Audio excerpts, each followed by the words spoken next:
I still remember the day I started working as a nurse at St. Michael's Hospital. It was a massive facility with a reputation for being one of the best in the city. As I was being shown around by my supervisor, I noticed that the elevator had a button for a floor that didn't seem to match any of the other floors.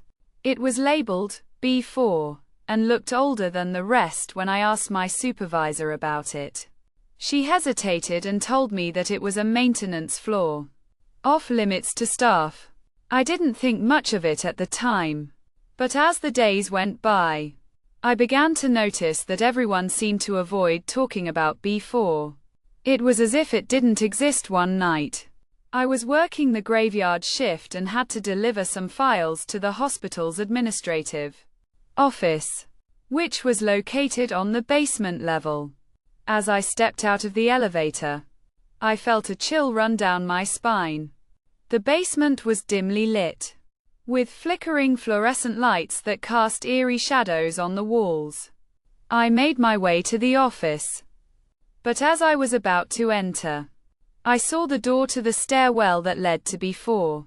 It was slightly ajar, as if someone had recently passed through it. My curiosity got the better of me, and I pushed the door open, calling out to see if anyone was there. The only response was the creaking of the old stairs and the faint hum of machinery coming from below. I began to make my way down, my heart racing with every step. The air grew colder and the smell of disinfectant gave way to a pungent odor that I couldn't quite place.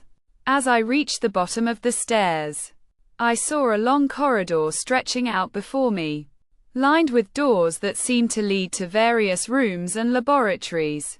But it was what was on the walls that made my blood run cold. There were old hospital records, patient charts, and photographs, all detailing cases of patients who had been subjected to inhumane experiments and treatments. I realized that B4 was not just a maintenance floor, but a place where the hospital's darkest secrets were kept.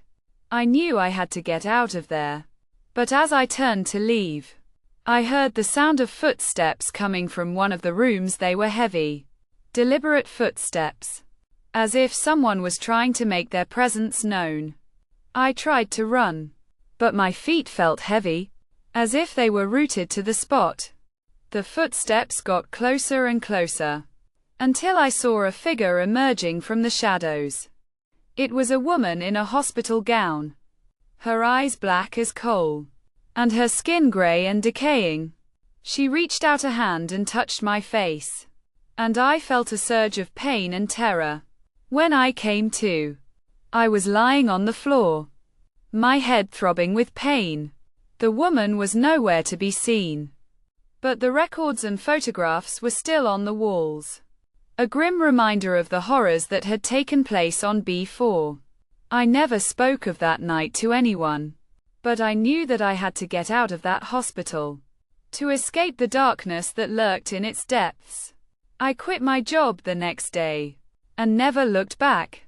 But sometimes, in my dreams, I still hear the sound of those footsteps, and see the face of that woman, her eyes black as coal, staring back at me.